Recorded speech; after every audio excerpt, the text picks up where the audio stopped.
La pandemia transformó radicalmente la manera en que vivimos, aprendemos y nos relacionamos. Incluso después del regreso a las instituciones, la vida digital continúa marcando el ritmo emocional y social de los estudiantes. Entre las pantallas, muchos redescubrieron quiénes son o quiénes deberían ser, pues la identidad empezó a moldearse no solo en el salón de clases, sino en cada historia que veíamos y publicábamos. Pero las plataformas digitales no solo conectan, también exigen. Nos piden mostrarnos, reactualizarnos y competir por atención. El contenido efímero domina nuestras vidas, ya sea por stories, snaps y sobre todo con TikToks, que son formatos que duran solo horas, pero dejan huellas profundas. Aquí la pregunta es, ¿cómo afecta esto a quienes están formando su identidad? Muchos estudiantes sienten presión de mostrarse siempre felices, bonitos y perfectos, pues se comparan, se exigen y se editan, pero sin darse cuenta, comienzan a dudar de quiénes son en realidad. ¿De qué manera el contenido efímero influye en la identidad, la autoestima y las relaciones interpersonales de estudiantes universitarios después de la pandemia? Es por ello que buscamos respuestas a partir de voces reales. Una psicóloga escolar y una profesora universitaria nos dan su opinión al respecto. Lo he escuchado mucho que hay, pues toda esta generación a veces incluso puede decir que les cuesta trabajo escuchar una llamada telefónica, ¿no? Mejor mándame un audio o mejor mándame por mensaje y ya yo te contesto. Pero una llamada o una videollamada y decirlo en persona puede resultar más complicado. Creo que sí son habilidades sociales, se llaman, y estas habilidades sociales sí se han visto afectadas debido al confinamiento, primero, y en segundo, debido al uso de las redes sociales, porque pues es una comunicación anónima. Para muchos termina siendo incluso intimidante ya tener a la persona enfrente, y estamos viendo casos de fobia social, por ejemplo, donde hablar frente a grupo, exponer frente a grupo y también hacerlo en persona puede ser muy difícil. Se ha identificado, por ejemplo, también que el suicidio se ha incrementado. Bueno, ese es un problema de salud pública que tenemos desde hace muchos años, pero las redes sociales no han podido, pues, como prevenirlo o detenerlo, ¿no? Podríamos decir. Entonces, creo que, de hecho, en algunos estudios se habla de una pandemia o una epidemia de soledad en los jóvenes. Pero bueno, no solo tiene que ver con redes sociales, sino con condiciones también sociales. Por ejemplo, el que ambos padres tengan que trabajar, el hijo llegue solo a casa, que quizás no haya una red familiar de apoyo que ayude al niño, al adolescente o al adulto joven. Pero sí creo que las redes sociales no han podido tampoco hacer que la soledad, que esta sensación de soledad desaparezca. La pandemia dejó huellas, como el aislamiento, la ansiedad social y la dificultad para reconectar con la gente, pues muchos vínculos ahora se establecen a través de mensajes y reacciones. La etapa inicial del regreso a una vida presencial mostró estudiantes tímidos, cautelosos, acostumbrados a comunicarse con pantallas. Esto modificó cómo participan en clase, cómo trabajan en equipo y sobre todo cómo se relacionan con los demás. La fobia social es parte de la ansiedad, es un tipo de ansiedad, se llama ansiedad social, ese es como su nombre oficial.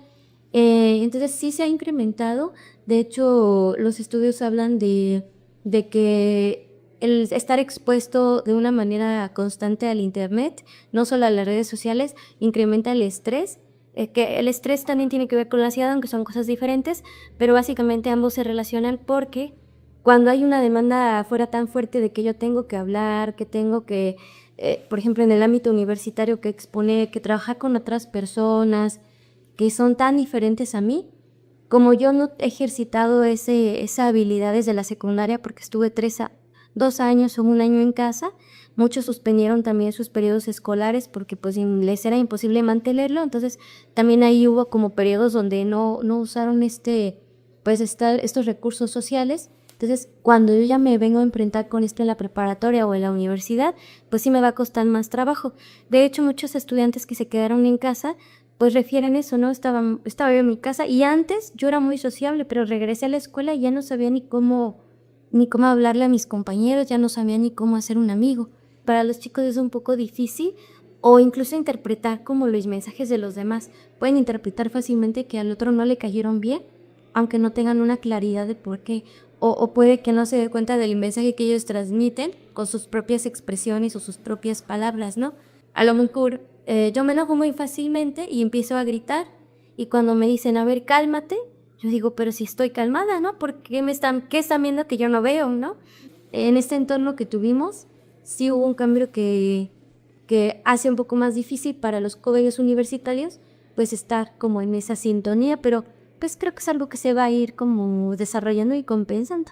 La identidad dejó de ser estable, pues ahora se edita, se filtra y se borra. Y si una historia no se ve bien, simplemente desaparece. Entonces, ¿qué significa construir identidad en un espacio donde nada es permanente? Pues las reacciones se volvieron un espejo emocional. Cuando alguien no recibe suficientes vistas, lo toma como un fracaso personal.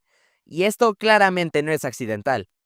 La forma en la que ellos aprendieron a explorar el mundo y a conocer las cosas que la adultez les ofrecía fue a través de las redes sociales y de la virtualidad.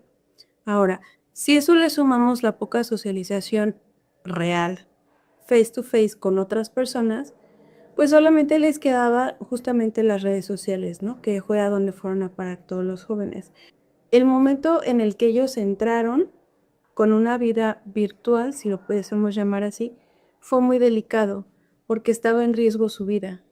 Entonces, gran parte de lo que estaban buscando pues sí era validación, vivir experiencias, ¿sabes?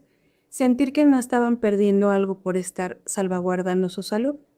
Entonces, eso los llevó de repente a conductas pues bastante complicadas en donde ponían en peligro su vida, en donde ponían en peligro su estabilidad emocional y en donde además ponían en peligro su seguridad en cuanto a compartir información que tiene que ser como muy privada, ¿no? Desde datos bancarios, porque no sabían qué hacer, ¿sabes? No conocían esos riesgos y los riesgos también estaban limitados a una realidad diferente.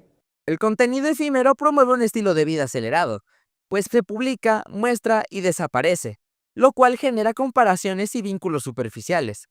Pero a su vez también es una herramienta que permite expresarse, conectar y contar historias propias, así que realmente no todo es negativo.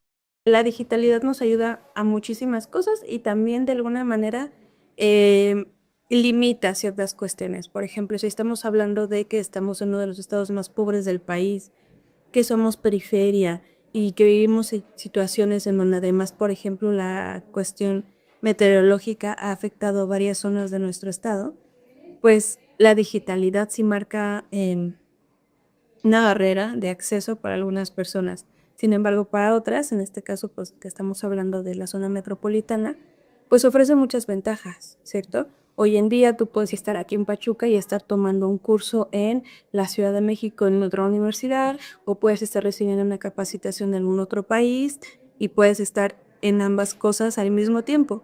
Entonces, como todo tiene ventajas y desventajas, acá el tema es saber balancear, ¿no? Es saber organizar prioridades y saber en qué cosas a lo mejor sí tienes la capacidad y que puedes organizarte y en otras que necesites desarrollar otras habilidades para poder aprovechar las ventajas que tiene la digitalidad sin ponerte en riesgo.